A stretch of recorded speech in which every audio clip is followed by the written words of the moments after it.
South Sudan. South Sudan itu negara paling muda di dunia. Baru resmi lahir tahun 2011 setelah lepas dari Sudan. Kalau dengar namanya, kesannya keren, negara baru yang penuh harapan. Tapi kenyataannya, perjalanan South Sudan justru penuh masalah. Dari awal berdiri, mereka udah langsung dihantam konflik antar suku, perebutan kekuasaan, sampai masalah ekonomi. Bayangin aja, negara baru lahir, tapi fondasi pemerintahannya rapuh banget. Korupsi di sana bisa dibilang udah kayak penyakit bawaan. Hampir semua sektor kena, terutama minyak yang jadi sumber utama ekonomi mereka. Hasil minyak yang seharusnya buat pembangunan malah lebih banyak mampir ke kantong pejabat-pejabat elit. Uang negara sering bocor lewat proyek fiktif, laporan keuangan yang sengaja dikaburkan, sampai kontrak pembangunan yang jatuh ke orang dekat penguasa. Bahkan di militer pun ada yang namanya tentara hantu. Jadi ada prajurit yang cuma ada di atas kertas, tapi gajinya tetap cair. Bedanya, gaji itu nggak pernah sampai ke orangnya, melainkan masuk ke kantong pejabat. Salah satu kasus korupsi yang paling terkenal disebut Dura Saga. Pemerintah waktu itu bayar jutaan dolar buat pengadaan makanan pokok, tapi barangnya nggak pernah sampai ke rakyat. Duitnya lenyap, rakyat tetap lapar. Kasus ini jadi simbol betapa kacaunya tata kelola negara di sana. Nggak heran kalau Transparency International ngasih South Sudan skor cuma 8 dari 100 di Indeks Persepsi Korupsi tahun 2024. Itu peringkat paling bawah dari 180 negara, alias predikat negara paling korup di dunia. Laporan PBB juga bilang, sejak 2000, 11 miliaran dolar uang publik udah hilang ke tangan politisi dan pengusaha yang dekat dengan kekuasaan. Akibatnya, rakyat yang paling sengsara. Krisis pangan jadi hal biasa. Bahkan banyak orang cuma bisa bertahan hidup karena bantuan kemanusiaan dari luar negeri. Sekolah rusak, rumah sakit minim fasilitas, jalanan berantakan, listrik susah. Hidup di South Sudan itu berat banget buat rakyat biasa. Sementara elit politik terus memperkaya diri. Belum lagi konflik bersenjata yang sering pecah gara-gara rebutan kekuasaan dan sumber daya. Memang pernah ada usaha buat memberantas korupsi. Misalnya bikin badan anti korupsi. Tapi sayangnya lembaga itu kayak macan ompong, nggak bisa nyentuh kasus-kasus besar. Ada juga program balikin duit negara, dengan janji nggak akan dihukum, tapi ya hasilnya hampir nggak ada. Tekanan dari organisasi internasional pun seringkali mentok karena politik dalam negeri yang ribet. PBB bahkan menyebut kondisi di sana sebagai perampokan sistemik yang dilakukan penguasa sendiri. Jadi, South Sudan ini contoh nyata gimana sebuah negara baru bisa runtuh karena korupsi. Harapan rakyat buat hidup sejahtera padam gara-gara pejabatnya sibuk mikirin perut sendiri. Rakyat lapar, negara berantakan, tapi koruptor tetap senyum lebar. Somalia. Kalau dengar nama Somalia, banyak orang langsung kepikiran sama bajak laut di laut lepas. Tapi masalah di negara ini jauh lebih dalam dari sekedar bajak laut. Somalia udah lama banget terjebak dalam konflik berkepanjangan, perang saudara, dan perebutan kekuasaan antar faksi. Negara ini udah puluhan tahun nyaris nggak punya pemerintahan yang benar-benar stabil. Jadi jangan heran kalau korupsi merajalela di mana-mana. Bayangin aja, di banyak wilayah, pemerintah resmi hampir nggak punya kendali. Kekuasaan lebih sering dipegang kelompok milisi, suku, atau bahkan bos lokal yang punya senjata. Nah, di tengah kondisi kayak gini, duit negara yang seharusnya dipakai buat rakyat malah hilang entah kemana. Bantuan internasional yang masuk pun sering nyangkut di jalan, diselewengkan sebelum sampai ke orang-orang yang benar-benar butuh. Transparency International ngasih Somalia skor 9 dari 100 di CPI 2024, alias satu tingkat di atas South Sudan, tapi tetap masuk ke jajaran negara paling korup di dunia. Ini udah jadi gelar yang nempel lama banget di Somalia, karena hampir tiap tahun posisinya selalu di urutan terbawah. Akibat korupsi yang parah, rakyat Somalia hidup dalam kesulitan terus-menerus. Layanan publik nyaris nggak jalan, sekolah dan rumah sakit seadanya, dan banyak orang bergantung penuh pada bantuan kemanusiaan dari luar negeri. Infrastruktur juga amburadul, padahal letak Somalia sebenarnya strategis banget di jalur perdagangan internasional. Yang bikin makin susah, ada kelompok militan seperti Al-Shabaab yang sering menguasai wilayah tertentu. Mereka bukan cuma jadi ancaman keamanan, tapi juga ikut mengatur ekonomi lokal dengan cara-cara mereka sendiri. Jadi, rakyat makin terjepit di antara pemerintah yang korup, milisi bersenjata, dan kemiskinan yang gak ada habisnya. Somalia ini contoh negara yang sebenarnya punya potensi besar karena letaknya penting banget di peta dunia. Tapi terus-terusan gagal bangkit karena korupsi yang udah kayak kanker, ditambah konflik tanpa ujung. Harapan rakyatnya buat hidup aman dan sejahtera masih jauh, sementara para elit yang punya kuasa tetap sibuk rebutan kekayaan dan kekuasaan. Venezuela. Venezuela itu negara di Amerika Selatan yang sebenarnya kaya raya. Bayangin aja, mereka punya cadangan minyak terbesar di dunia. Tapi ironisnya, rakyat di sana justru hidup dalam krisis panjang. Masalah utamanya, korupsi yang udah mendarah daging di pemerintahan ditambah salah urus ekonomi. Dulu, Venezuela sempat jadi negara yang makmur, tapi sejak tahun 2000-an, situasinya pelan-pelan berubah. Pemerintah yang berkuasa mengendalikan hampir semua sektor penting, terutama minyak. Masalahnya, duit dari minyak itu bukannya dipakai buat bangun infrastruktur, kesehatan, atau pendidikan, malah banyak yang masuk ke kantong pejabat, kroni politik, dan jaringan bisnis yang dekat dengan pemerintah. Akibatnya, ekonomi Venezuela jatuh parah. Inflasi di sana pernah sampai jutaan %, bikin harga barang naik gila-gilaan. Rakyat sampai harus antri panjang cuma buat beli makanan pokok, dan banyak yang akhirnya kabur ke negara tetangga buat bertahan hidup. Transparency International ngasih Venezuela skor 10 dari 100 di CPI 2024, menempatkannya di urutan paling bawah bareng negara-negara gagal lainnya. Korupsi di sana bukan cuma soal uang negara yang bocor, tapi juga soal kekuasaan yang dipakai buat melindungi kepentingan kelompok tertentu. Laporan banyak menyebut pejabat tinggi Venezuela punya harta fantastis di luar negeri, sementara rakyatnya kesulitan beli susu atau obat-obatan. Kehidupan sehari-hari rakyat Venezuela jadi semakin berat. Rumah sakit kekurangan obat, listrik sering padam, dan angka kriminalitas tinggi banget. Ironisnya, negara ini punya salah satu kekayaan alam terbesar di dunia, tapi warganya justru harus hidup dalam kemiskinan ekstrim. Ini jadi contoh nyata bagaimana korupsi bisa bikin negara kaya jadi runtuh. Venezuela sempat mencoba reformasi, tapi dengan pemerintahan yang otoriternya kuat, perubahan nyaris mustahil. Kritik sering dibungkam, oposisi ditekan, dan media dibatasi. Jadi, rakyat sering merasa nggak punya suara buat melawan korupsi yang ada di puncak pemerintahan. Singkatnya, Venezuela itu cerita sedih tentang negara kaya yang gagal menjaga hartanya sendiri. Minyak yang seharusnya jadi berkah malah berubah jadi kutukan. Korupsi dan salah kelola bikin rakyatnya jatuh miskin, sementara segelintir elit tetap hidup nyaman.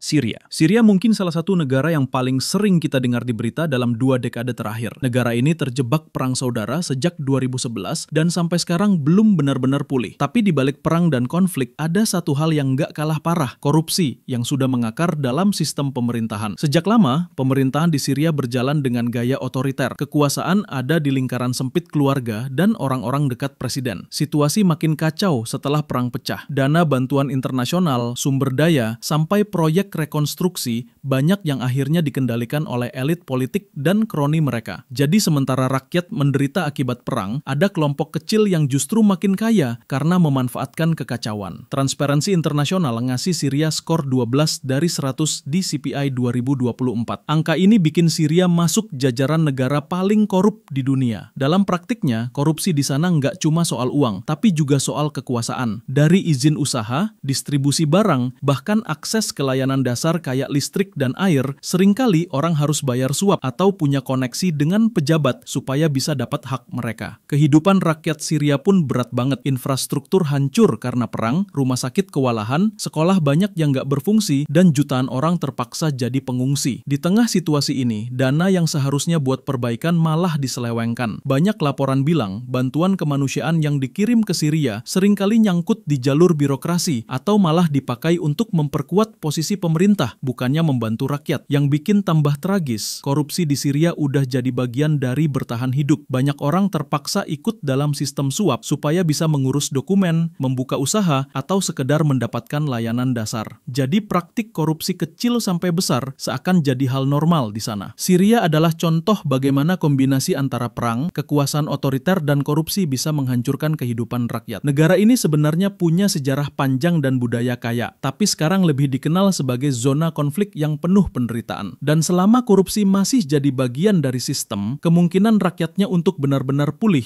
terasa sangat jauh. Libya. Libya ini negara di Afrika Utara yang punya cadangan minyak besar banget sama kayak Venezuela. Tapi sayangnya, kekayaan itu nggak bikin rakyatnya hidup sejahtera. Justru setelah kejatuhan Muammar Gaddafi di tahun 2011, Libya masuk ke masa kacau balau. Pemerintahan terpecah, ada banyak faksi yang berebut kekuasaan, dan negara praktis nggak punya arah yang jelas. Di tengah situasi yang berantakan itu, korupsi tumbuh subur. Bayangin aja, nggak ada pemerintah pusat yang kuat buat ngatur, jadi siapa yang punya senjata dan pengaruh, dialah yang menguasai menguasai sumber daya. Uang negara, terutama dari sektor minyak, sering hilang di jalan sebelum sampai ke kas pemerintah. Banyak laporan bilang hasil minyak dipakai buat memperkaya kelompok-kelompok milisi atau pejabat tertentu, sementara layanan publik dibiarkan terbengkalai. Transparency International ngasih Libya skor 13 dari 100 di CPI 2024, bikin negara ini masuk jajaran paling korup di dunia. Praktik korupsi di Libya bentuknya macam-macam, mulai dari suap buat urus dokumen, pencurian dana publik, sampai monopoli sumber daya oleh kelompok-kelompok bersenjata. Rakyat Libya pun yang paling kena imbas. Akses ke listrik, air bersih, rumah sakit, dan pendidikan sering nggak bisa diandalkan. Banyak orang harus bergantung sama jaringan pribadi atau kelompok lokal kalau mau dapat layanan dasar. Padahal dengan kekayaan minyak yang mereka punya, Libya seharusnya bisa jadi salah satu negara kaya di Afrika. Situasi politik yang nggak stabil bikin pemberantasan korupsi hampir mustahil. Pemerintah pusat lemah, lembaga hukum nggak independen, dan kelompok bersenjata sering lebih kuat daripada polisi. Jadi buat rakyat biasa, korupsi itu udah kayak bagian dari kehidupan sehari-hari. Mau urus apapun, selalu ada biaya tambahan atau jalur belakang. Libya sebenarnya punya potensi gede banget kalau bisa stabil, tapi selama korupsi dan perebutan kekuasaan masih jadi makanan sehari-hari, rakyatnya bakal terus hidup dalam ketidakpastian. Negara kaya minyak ini akhirnya lebih dikenal sebagai contoh nyata bagaimana kekayaan alam bisa jadi kutukan kalau dikelola dengan cara yang salah.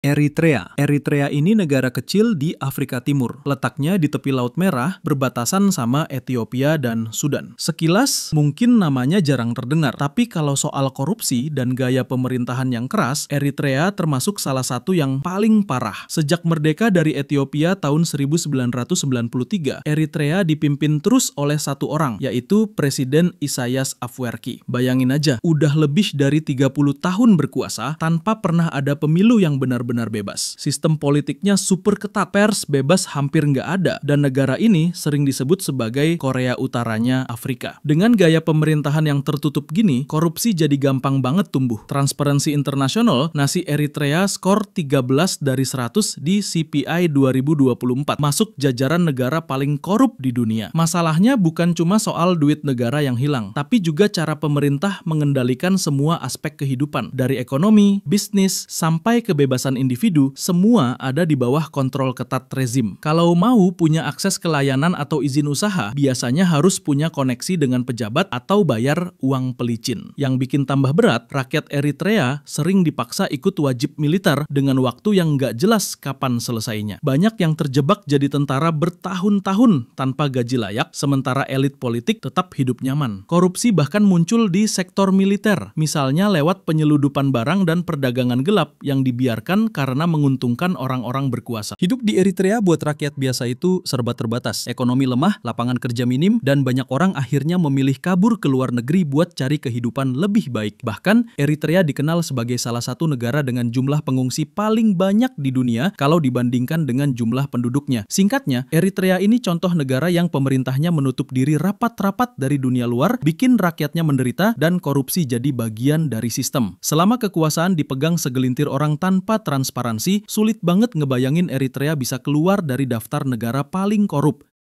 Yemen. Yemen ini negara yang ada di ujung selatan Semenanjung Arab, berbatasan sama Arab Saudi dan Laut Arab. Dulu, negara ini dikenal punya sejarah panjang dan budaya yang kaya banget, bahkan jadi salah satu pusat peradaban kuno di Timur Tengah. Tapi sekarang, Yemen lebih sering muncul di berita karena perang, krisis kemanusiaan, dan korupsi yang udah parah banget. Sejak 2015, Yemen terjebak dalam perang saudara antara pemerintah, kelompok Houthi, dan berbagai faksi lain yang ikut campur. Situasi ini bikin negara nyaris lumpuh. Di tengah kekacauan itu, korupsi berkembang pesat. Bantuan internasional yang seharusnya buat rakyat seringkali ditahan, dipotong, atau malah dijual lagi di pasar gelap. Dana publik yang sedikit pun banyak diselewengkan oleh pejabat atau kelompok bersenjata yang berkuasa di wilayah masing-masing. Transparency International ngasih Yemen skor 13 dari 100 di CPI 2024, bikin negara ini tetap berada di daftar terbawah soal korupsi. Masalahnya, di Yemen, korupsi bukan cuma soal duit yang hilang, tapi juga soal nyawa. Karena uang negara habis dipakai buat kepentingan elit atau perang, rakyatnya jadi korban langsung. Hidup di Yemen berat banget. Banyak orang nggak punya akses ke makanan, air bersih, atau layanan kesehatan dasar. Rumah sakit hancur karena perang, sekolah nggak jalan, dan jutaan orang terpaksa hidup mengungsi. Ironisnya, bantuan dari dunia internasional seringkali jadi rebutan, entah itu buat jadi alat tawar-menawar politik atau bahkan sumber pendapatan ilegal bagi pihak-pihak yang berkonflik. Rakyat Yemen terjebak di tengah. Di satu sisi ada pemerintah yang lemah dan korup. Di sisi lain ada kelompok bersenjata yang sama-sama nyari untung. Jadi, buat orang biasa, hidup sehari-hari nggak cuma soal bertahan dari perang, tapi juga dari sistem yang penuh dengan ketidakadilan. Singkatnya, Yemen itu gambaran nyata bagaimana korupsi dan konflik bisa jalan bareng-bareng, bikin sebuah negara jatuh ke titik terendah. Negeri yang dulunya dikenal sebagai Arabia Felix atau Arabia yang bahagia, sekarang berubah jadi salah satu tempat paling sulit untuk ditinggali di dunia.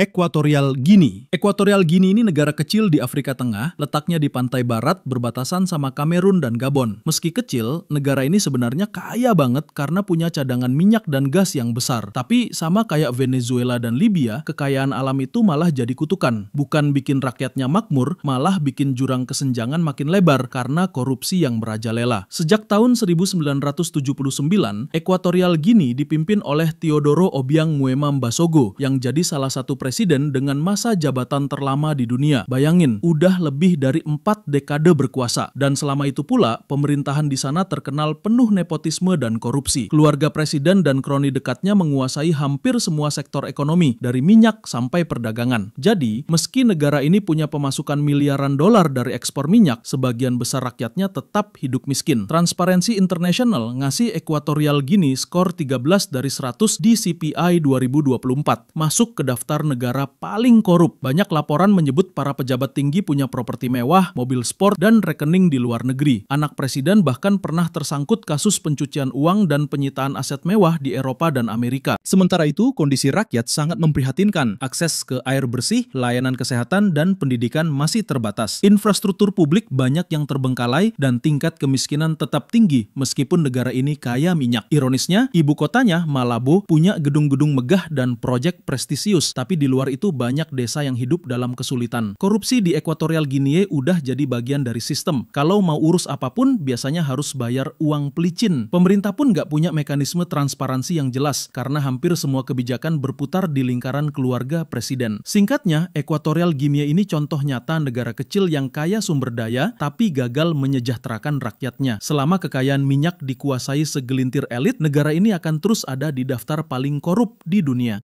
Nicaragua. Nicaragua itu negara di Amerika Tengah, posisinya di antara Honduras dan Costa Rica. Kalau lihat sejarahnya, negara ini memang nggak pernah jauh dari drama politik. Dari dulu sering ada konflik, kudeta, sampai rezim otoriter. Dan sekarang, di bawah Daniel Ortega, Nicaragua makin dikenal sebagai negara yang korupsinya nempel sama gaya pemerintahannya yang otoriter. Ortega ini dulu pahlawan revolusi, pemimpin kelompok Sandinista yang berhasil menggulingkan diktator Somoza di akhir 70-an. Tapi setelah balik lagi jadi presiden sejak 2007, dia justru berubah mirip banget sama penguasa yang dulu dia lawan. Kekuasaan sekarang numpuk di tangan dia dan keluarganya. Lawan politik banyak yang dibungkam, media ditekan, dan pemilu sering cuma jadi formalitas biar kelihatan demokratis. Menurut Transparency International, skor korupsi Nicaragua tahun 2024 cuma 14 dari 100. Jadi termasuk negara paling korup di dunia. Korupsi di sana bentuknya macam-macam. Dari duit negara yang disalahgunakan, proyek yang jatuh ke tangan kroni politik, sampai hukum yang dipakai buat melindungi kepentingan penguasa. Jadi nggak cuma masalah uang yang hilang, tapi juga cara kekuasaan dijaga dengan sistem yang korup. Buat rakyat biasa, dampaknya jelas kerasa. Ekonomi jalan di tempat, layanan publik amburadul, dan angka kemiskinan tetap tinggi. Banyak orang akhirnya milih pergi ke luar negeri, terutama ke Amerika Serikat, karena ngerasa hidup di negaranya sendiri nggak ada masa depan. Padahal Nicaragua punya potensi besar di sektor pertanian dan pariwisata. Tapi potensi itu ketahan gara-gara pemerintahannya yang nggak beres. Singkatnya, Nicaragua sekarang jadi contoh negara yang jatuh ke lingkaran setan. Pemerintah korup, rakyat menderita, dan kebebasan makin sempit. Selama kekuasaan cuma muter di lingkaran Ortega dan kroninya, susah banget buat negara ini bisa benar-benar maju.